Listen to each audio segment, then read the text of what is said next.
Welcome everyone. आज हम लोग स्टार्ट करेंगे यूनिट 4। तो यूनिट 4 में है हम लोग का कम्युनिकेशन।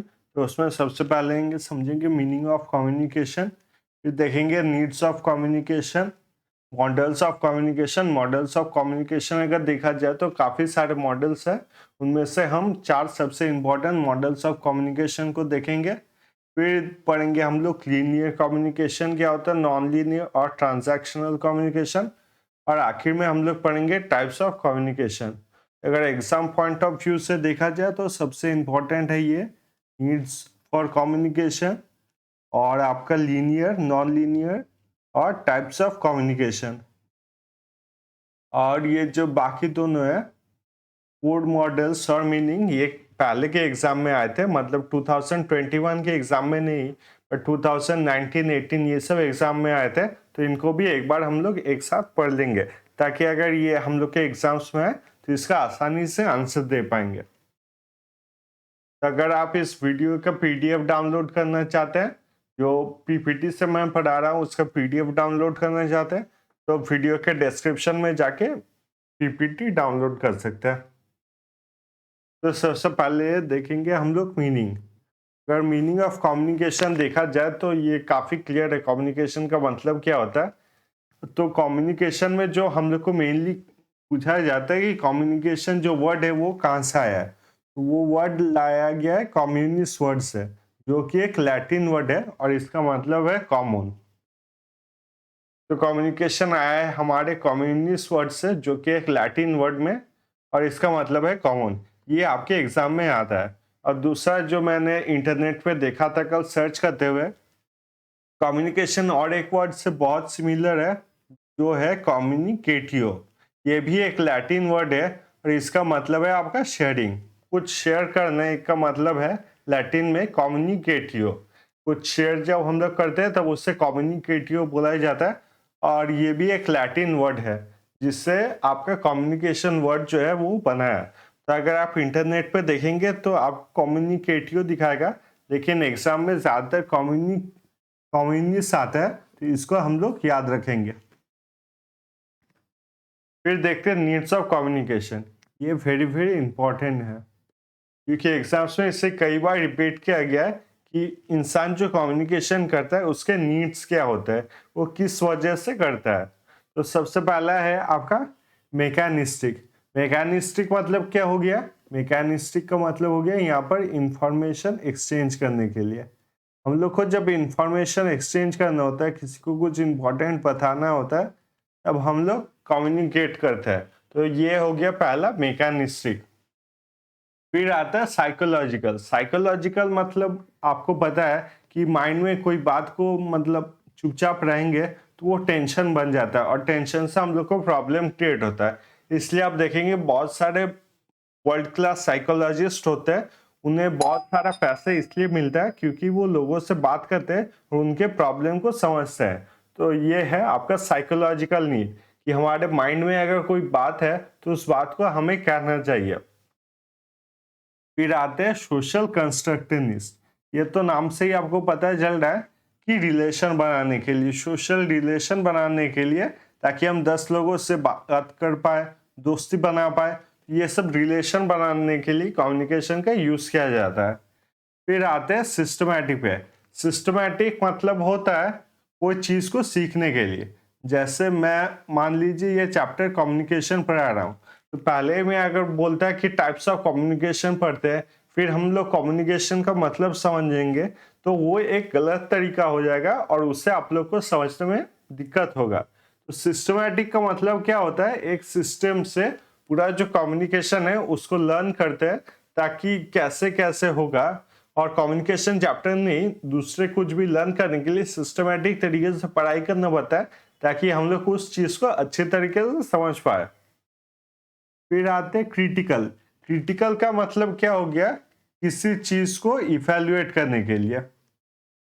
मान लीजिए गवर्नमेंट ने कोई नया पॉलिसी लाया है, तो गवर्नमेंट के जो स्पीकर्स है वो पॉलिसी के बारे में बताएंगे, और उस पॉलिसी अच्छा है कि बुरा है ये सब इवेल्युएट करेंगे लोग। तो इसके लिए भी कम्युनिकेशन जरूरी है। तो लास्ट पॉइंट आ गया हमारा क्रिटिकल और क्रिटिकल इवेल्युएशंस। अब ये जो चार्ट है ये किसी भी तरीके से आपको आ सकता है, या फिर मैकेनिस्टिक के जगह दूसरा कुछ भी वर्ड दे सकता है। तो आपको ये सब याद रखना पड़ेगा कि नीड फॉर कम्युनिकेशन इस इन चीजों के लिए हम लोग कम्युनिकेशन को जो है यूज करते हैं। फिर आएंगे मॉडल्स ऑफ कम्युनिकेशन। तो मॉडल्स ऑफ कम्युनिकेशन में अगर देखा जाए, सबसे पहले मॉडल जो जिसने दिया था वो थे एरिस्टोटल। इन्होंने काफी एक बेसिक मॉडल दिया था, जहां पर उन्होंने क्लियरली बताया था कि स्पीकर होता है, स्पीकर का कोई सब्जेक्ट होता है और सब्जेक्ट को वो ऑडियंस तक पहुंच जाता है।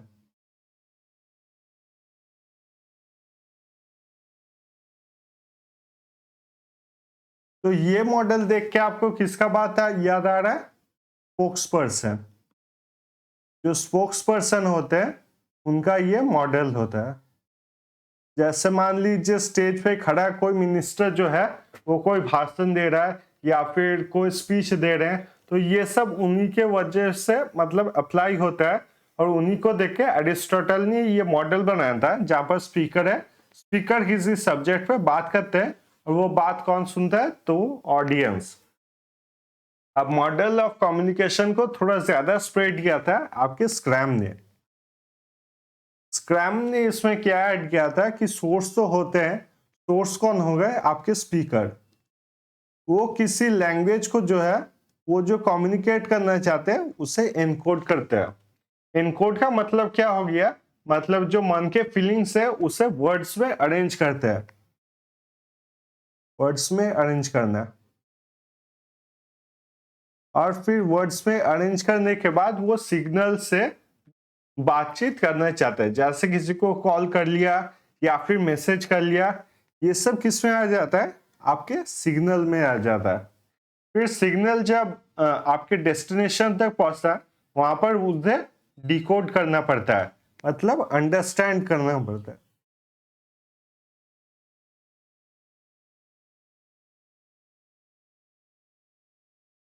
जब उन्हें अंडरस्टैंड करते हैं और जिस तक पहुंचाना चाहते हैं वो होता है डेस्टिनेशन। मतलब यहां पर मान लीजिए हो गया लिसनर। तो ये है स्क्रैम्स मॉडल। और फील्ड ऑफ एक्सपीरियंस, हम लोग फील्ड ऑफ एक्सपीरियंस की अगर बात की जाए तो फील्ड ऑफ एक्सपीरियंस हम लोग फिर से और एक एग्जाम्पल देंगे, उसमें समझेंगे। मान लीजिए यहाँ पर स्पीकर जो है वो है राम। यहाँ पर स्पीकर जो है वो है राम, ठीक है, वो हो गया सोर्स। उसके बाद एनकोडर में क्या है? एनकोडर में वो अपना कुछ इमोशन कहना चाहता है। मान लीजिए उसके पास एक बिल्ली है, तो वो उसे एनकोड करना चाहता है इंग्लिश लैंग्वेज में। तो वो क्या कहेगा? I have a cat. अब वो क्या करना चाहता है? इस इंफॉर्मेशन को पास ऑन करना चाहता है, इसलिए वो सिग्नल क्या यूज करेगा? वो अपने दोस्त को कॉल करता है। और जब वो कॉल करता है अपने दोस्त को, उसके दोस्त को वो मैसेज देता है कि मेरे पास एक बिल्ला है। तो इंग्लिश में वो कहता है कि मेरे पास आई हैव अ कैट। इस चीज को वो इंग्लिश में सुनता है, फिर आई हैव अ कैट का वो मतलब समझता है, और वो बात फाइनली उसके दोस्त सैम तक, मान लीजिए उसका दोस्त है सैम, उस तक पहुंच जाती है। तो ये क्या है? आपका डेस्टिनेशन हो गया। तो ये क्लियर हो गया आपके पास स्क्रैम मॉडल क्या है। यही से आपके बहुत सारे क्वेश्चंस बनते हैं कि आपके मॉडल्स ऑफ कम्युनिकेशन जो कि मॉडर्न टाइम में भी पूछे जाते हैं और मॉडर्न टाइम में भी इसको फॉलो किया जाता है। वो क्या है? पहले आता है सोर्स, एनकोडर, सिग्नल, डिकोडर, और फिर आता है डेस्टिनेशन। अब देखेंगे field of experience. Field of experience में क्या होता है? मान लीजिए एक एग्जांपल लेते हैं।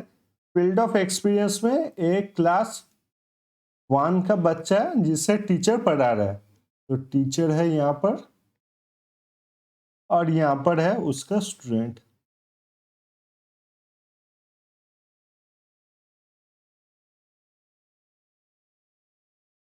तो तो यहाँ पर बच्चों को क्या सिखाया जा रहा है? टीचर उन्हें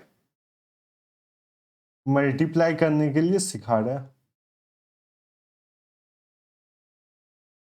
तो जब आप बच्चों को मल्टीप्लाई करने के लिए सिखा रहे हैं, उनको जरूर इसी नंबर से सिखाएंगे, जैसे 2 इंटू 2 क्या होगा, या फिर आपका 8 इंटू 8 क्या होगा। ये सब इसी तरीके से मल्टीप्लिकेशन का टेबल जो होता है वो सब सिखाया जाएगा। और उन्हें डायरेक्टली अगर बोला जाए कि तुम लोग ये मल्टीप्लिकेशन मत सीखो और डायरेक्टली तुम लोग अलजेब्रा सीख जाओ, तो क्या वो अलजेब्रा सीख पाएंगे? नहीं सीख पाएंगे। ये क्यों नहीं सीख पाएंगे? क्योंकि ये उनके फील्ड ऑफ एक्सपीरियंस में है ही नहीं। क्योंकि जो जूनियर क्लास के बच्चे हैं उनके फील्ड ऑफ एक्सपीरियंस में उन्होंने ये सीखा ही नहीं है, वो इस चीज को समझ नहीं पाएंगे। अगर ये टीचर मान लीजिए बहुत अच्छे होते हैं और बहुत अच्छे तरीके से भी समझा देते हैं, तब भी ये बच्चे जो है उसको समझ नहीं पाएंगे, क्योंकि उनके एक्सपीरियंस में ये चीज है ही नहीं, फील्ड ऑफ एक्सपीरियंस में अलजेब्रा है ही नहीं, तो वो अच्छे तरीके से इसको समझ नहीं पाएंगे। मान लीजिए मैं ही अगर क्लास 10 की कोई स्टूडेंट को रिसर्च के बारे में पढ़ाता हूं और उनको आपके इंडिपेंडेंट वेरिएबल और डिपेंडेंट वेरिएबल के बारे में पढ़ाता हूं, तो वो लोग समझ नहीं पाएंगे। क्यों नहीं समझ पाएंगे? क्योंकि उनको रिसर्च के बारे में पता ही नहीं है। फील्ड ऑफ एक्सपीरियंस क्या होता है? फील्ड ऑफ एक्सपीरियंस होता है हम लोग को किस चीज के बारे में पता है और किस चीज के बारे में पता नहीं है। इसी वर्ड से आप याद रख सकते हैं एक्सपीरियंस। एक्सपीरियंस मतलब हम लोग को किस चीज का एक्सपीरियंस है, किस चीज के बारे में नॉलेज है। इस फील्ड ऑफ एक्सपीरियंस के बारे में भी बताया था आपके स्क्रैम ने। उसके बाद देखेंगे कैट्स मॉडल। कैट्स मॉडल में अगर बहुत इंपॉर्टेंट चीज देखा जाए तो उन्होंने गेटकीपर के बारे में बताया था। ये गेटकीपर भी आपका बहुत सारा क्वेश्चन में आएगा और क्वेश्चन का पैटर्न मैं बता देता हूँ। पहले मैं गेटकीपर के बारे में समझ लेता हूँ, मतलब आप लोग को बता देता हूँ गेटकीपर के बारे में। गेटकीपर क्या होता है? मान लीजिए ये स्पीकर है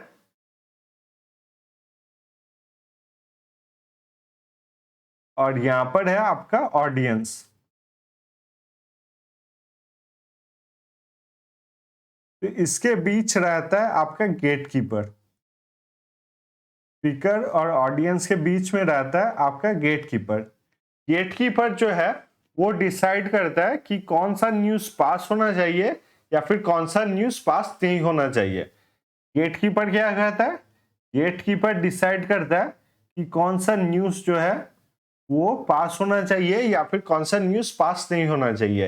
ये गेटकीपर का काम जो है वो ज्यादातर आपके न्यूज एजेंसीज करते हैं और ये क्वेश्चन आपके एग्जाम में आता है। गेटकीपर का काम मेनली कौन करते हैं? तो न्यूज एजेंसीज करते हैं, फिर आपके टीचर करते हैं कि स्टूडेंट तक कौन सा इंफॉर्मेशन जाना चाहिए या फिर नहीं जाना चाहिए।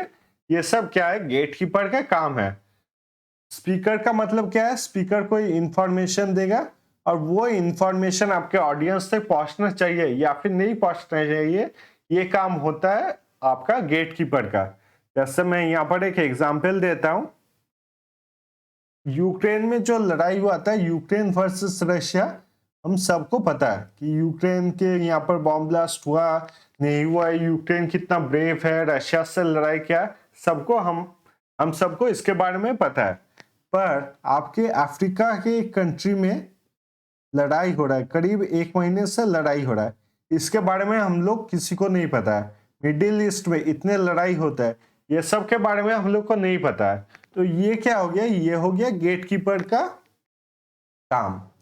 गेटकीपर क्या करता है? गेटकीपर बोलता है कि यूक्रेन का जो मैटर है वो इंपॉर्टेंट है, इसे हम लोग टीवी में दिखाएंगे तो ज्यादा ऑडियंस देखेंगे, और अफ्रीका और मिडिल ईस्ट का जो मैटर है वो इंपॉर्टेंट नहीं है, इसे हम लोग टीवी पे नहीं दिखाएंगे। तो गेटकीपर का काम यही होता है कि कोई इंफॉर्मेशन होता है उससे ऑडियंस तक पास होना है कि नहीं होना है, ये गेटकीपर जो है वो देखते हैं। फिर आते हैं हम लोग मॉडल्स ऑफ कम्युनिकेशन पे। अगर फिर से मॉडल्स ऑफ कम्युनिकेशन देखा जाए तो यहाँ पर हम लोग देखेंगे Shannon Weaver model of communication. Shannon रीफर मॉडल ऑफ कम्युनिकेशन में उन्होंने जो इंपॉर्टेंट चीज दिया था वो है नॉइज। नॉइज का मतलब क्या होता है, यहाँ पर मान लीजिए स्पीकर है और यहाँ पर ऑडियंस है,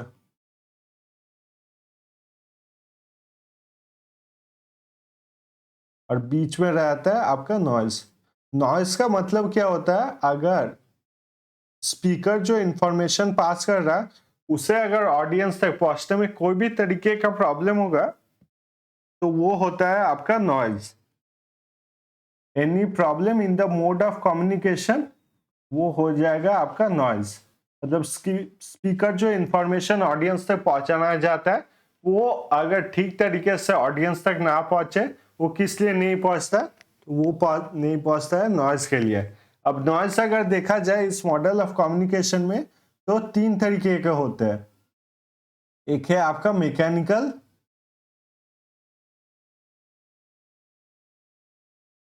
दूसरा है आपका सेमेंटिक,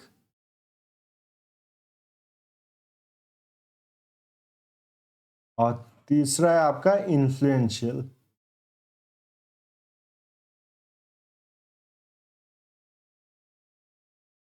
तो सबसे पहले अगर हम लोग मैकेनिकल की बात समझे तो मैकेनिकल का मतलब क्या होता है, मान लीजिए कंप्यूटर लाइन में आप कनेक्शन में प्रॉब्लम हो रहा है, आपने किसी को कॉल किया तो सिग्नल नहीं पहुंच रहा है, ये सब क्या होता है आपका मैकेनिकल प्रॉब्लम्स होता है। सिमेंटिक का मतलब क्या होता है, सिमेंटिक का मतलब होता है मीनिंग। जब किसी एक वर्ड का दो मीनिंग होता है तो वो हो जाता है मीनिंग सिमेंटिक का प्रॉब्लम। मान लीजिए आपने किसी दोस्त को कहा कि बाहर चल तुझे देख लूंगा, तो आपका दोस्त आपकी बात जब सुनता है वो सोचता है बाहर जाके मुझे क्यों देखेगा, मुझे क्लासरूम के अंदर नहीं देख पा रहा है। तो यही है आपका सिमेंटिक का मतलब, कि एक ही सेंटेंस जिसका दो अलग अलग मीनिंग होता है। फिर आता है इन्फ्लुएंशियल। ये इन्फ्लुएंशियल का मतलब आपका साइकोलॉजिकल होता है। को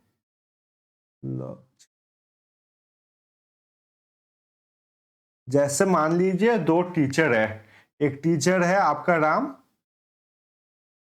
और दूसरा टीचर है आपके सैम।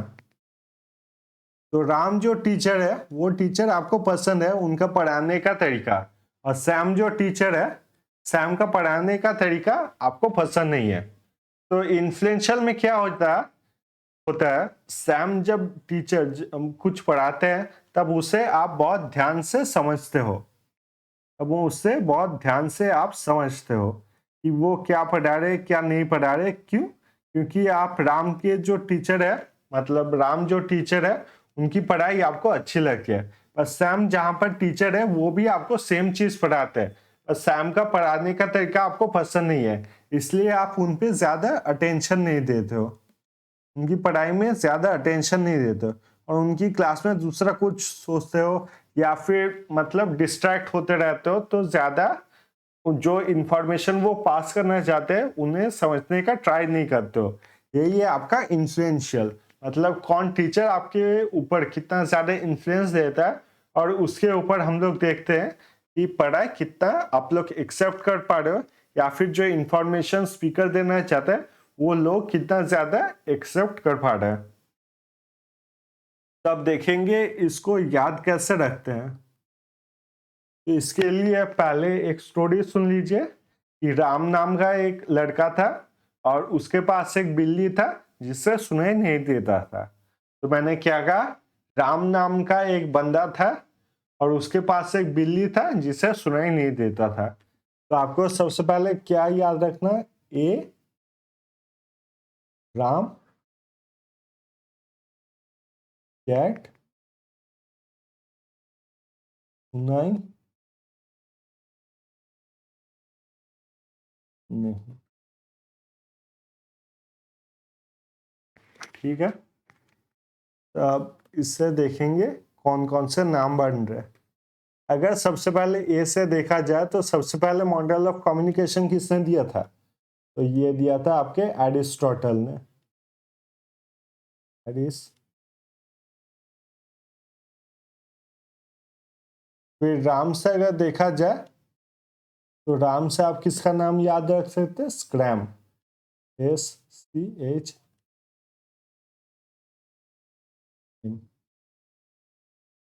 कैट्स से आप किसका नाम याद रख सकते हैं? तो फिर कैट्स, KATZ। सुनाई से आप किसका नाम याद रख सकते हो? तो यहाँ पर आ गया शैनल।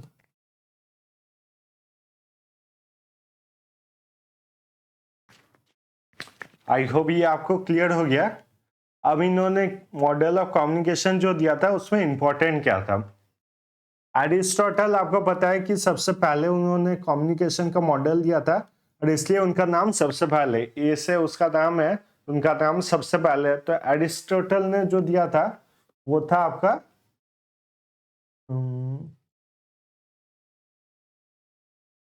स्पीकर टू, ये वन वे कम्युनिकेशन था।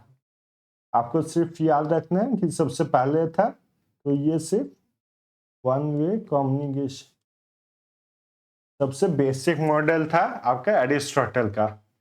फिर अगर स्क्रैम की बात की जाए, वहां पे आपको याद रखना है कि यहाँ पर प्रभुराम की बात की जा रही है और प्रभुराम को क्या था? लड़ाई में एक्सपीरियंस था। तो स्क्रैम ने क्या दिया था हम लोग को? तो स्क्रैम ने दिया था आपका फील्ड ऑफ एक्सपीरियंस।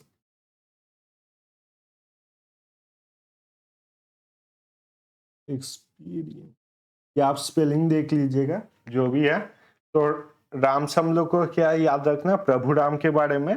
और प्रभु राम ने हमें क्या दिया? प्रभु राम के पास क्या था?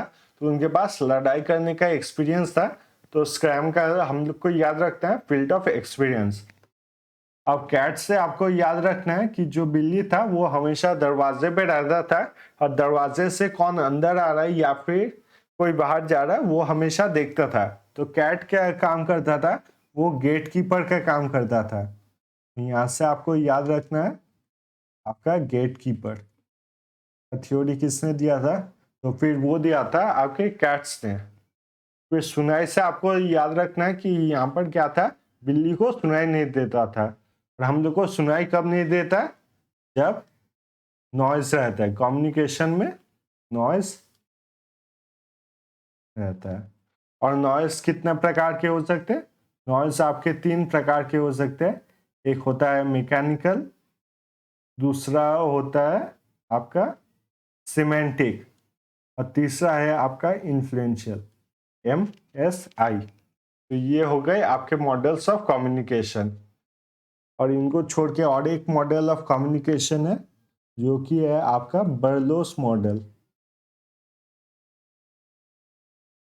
बर्लोस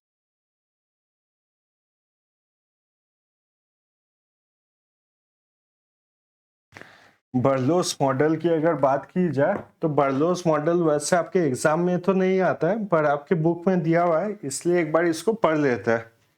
तो एक सेकेंड में एक बार किताब में देख लेता हूँ ये बर्लो मॉडल के बारे में।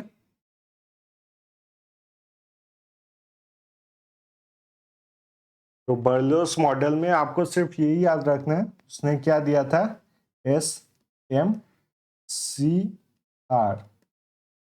SMCR से क्या बनता है? सेंडर, मैसेज, चैनल और रिसीवर। ये बर्लोस मॉडल में सिर्फ एक ही चीज आपको याद रखना कि सीक्वेंस क्या था, इसको छोड़ के कुछ भी नहीं आता बर्लोस मॉडल से। तो SMCR सेंडर, मैसेज, चैनल और रिसीवर। अब आप लोग 1 मिनट का एक छोटा सा ब्रेक ले लीजिए। मॉडल्स ऑफ कम्युनिकेशन अगर आप लोग देखना चाहते हैं तो यहाँ पर देख लीजिए। आई होप ये याद करना आपके लिए काफी आसान होगा।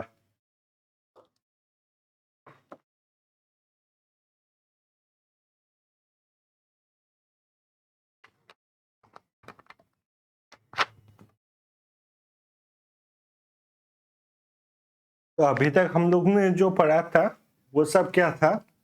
वो सब था आपका वन वे कम्युनिकेशन।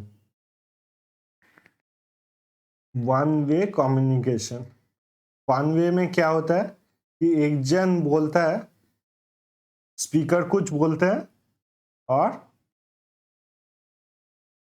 उस बात को ऑडियंस सुनते हैं।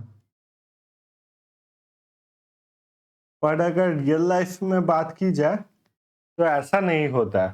जो रियल लाइफ में होता है वो होता है आपका two way communication.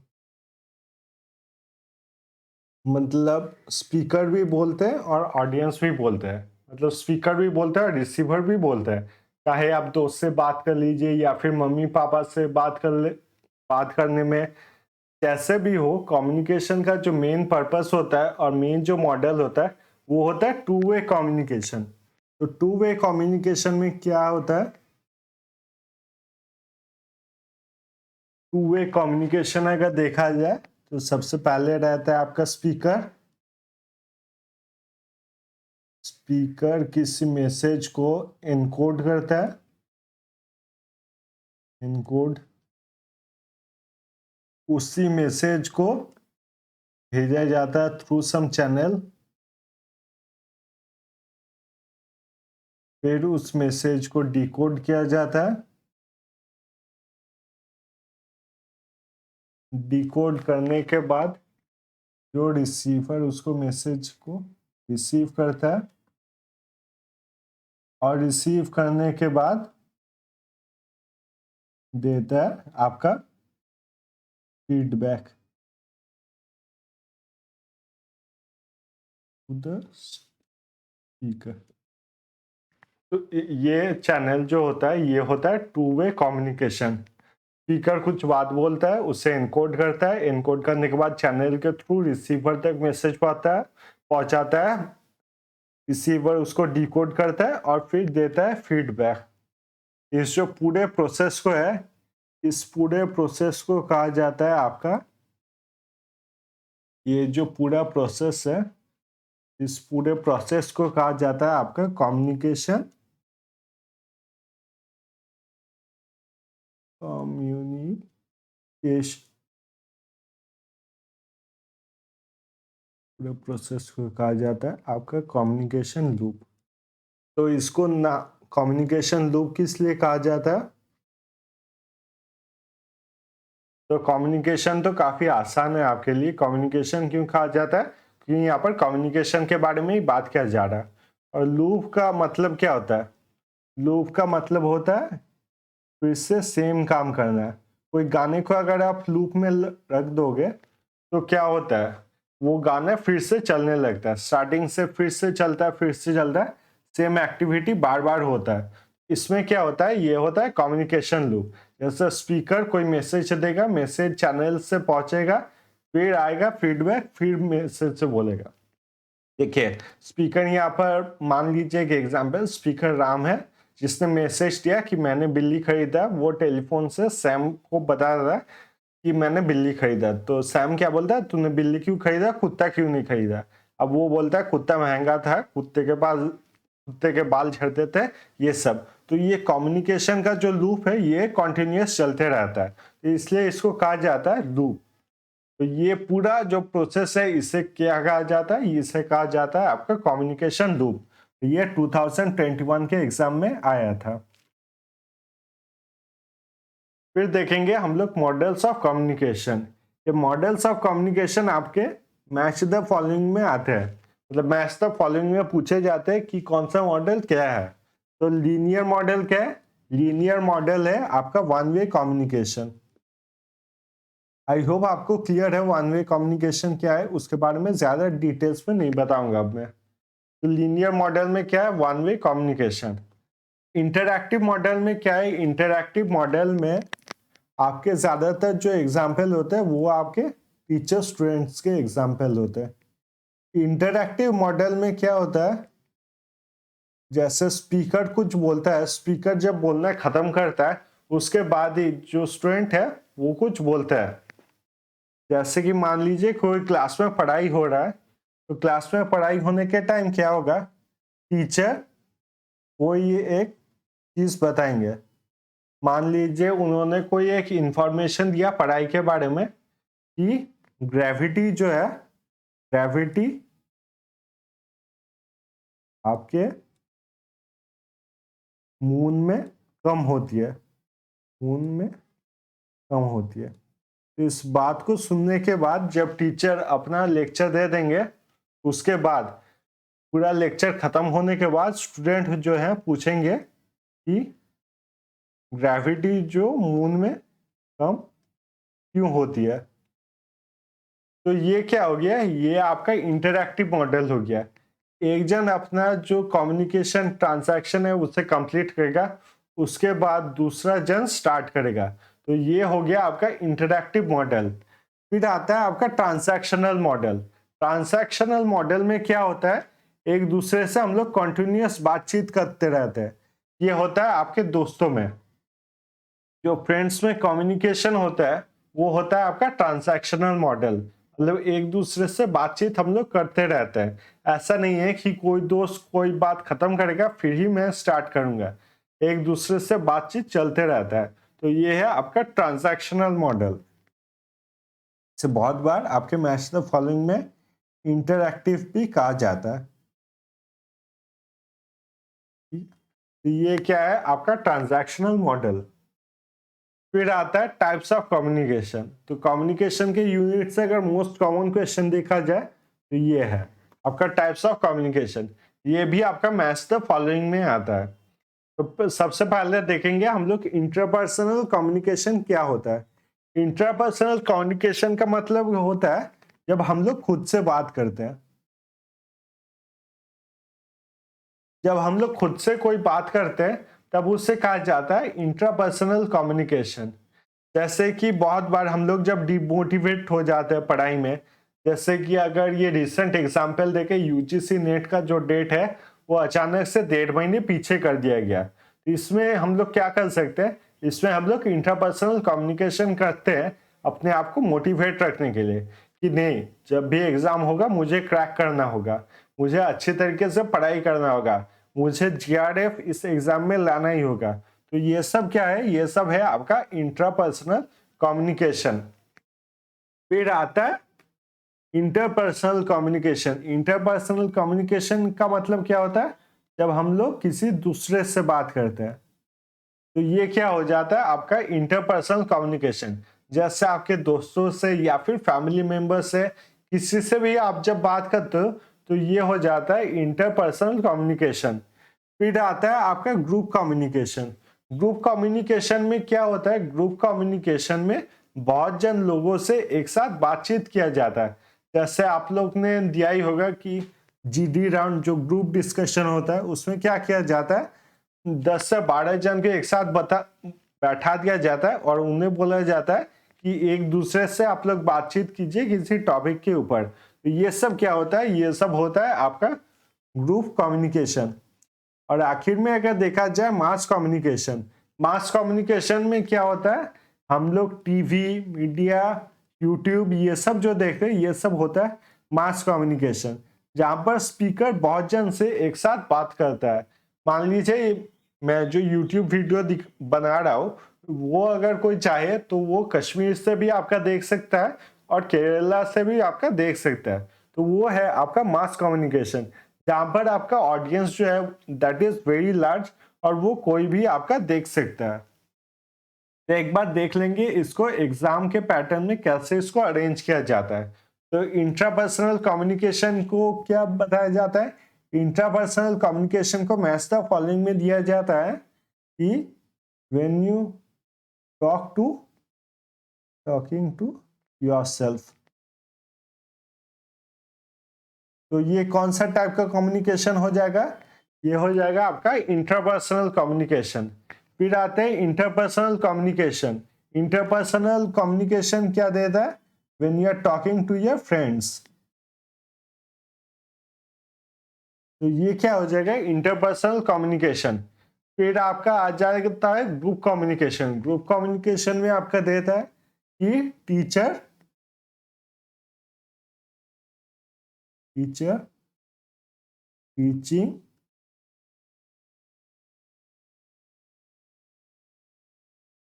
In class.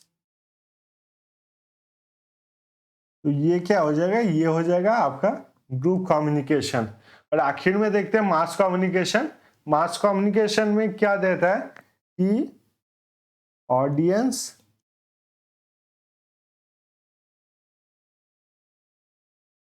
Is not known. तो मास कम्युनिकेशन जैसा मैंने बताया कि स्पीकर जो कह रहे या फिर अपना मैसेज दे रहे वो कहीं भी सुन सकता है। ऐसा जरूरी नहीं है कि कश्मीर में मुझे पता है कि कौन मेरा वीडियो देख रहा है या फिर केरला में मुझे पता होगा कि कौन मेरा वीडियो देख रहा है। तो यहाँ पर ऑडियंस जो होते हैं दैट इज नॉट नोन, ये ऑडियंस कौन होंगे, और बाकी जो 3 है उसमें ऑडियंस आपको पता होता है। तो ये मैच द फॉलोइंग में आता है और ये आपका बहुत ही इंपॉर्टेंट है और इससे आसानी से आप 2 मार्क्स ले सकते हैं। कम्युनिकेशन का जितना भी क्वेश्चंस आते हैं वो सब आइडिया के बेसिस पे सॉल्व करना पड़ता है और आप बहुत ही आसानी से उससे 10 मार्क्स लेके जा सकते हैं। तो कम्युनिकेशन का ये तो सिर्फ पहला पार्ट था। इसके बाद हम लोग और भी डिस्कस करेंगे जहाँ पर मास कम्युनिकेशन का मेन इंपॉर्टेंट है जो वो है आपका मास मीडिया। तो मास मीडिया कैसे रोल प्ले करता है, इसका इंपॉर्टेंस क्या है, इसका इवैल्यूएशन कैसे हुआ था, ये सब हम लोग देखेंगे अगले चैप्टर में। आई होप ये चैप्टर आप लोग को अच्छा लगा होगा और अगर अच्छा लगा तो काइंडली चैनल पे सब्सक्राइब कीजिए, इससे मुझे काफी सपोर्ट मिलता है। थैंक यू सो मच ये वीडियो देखने के लिए और मिलेंगे हम लोग अगले वीडियो पे।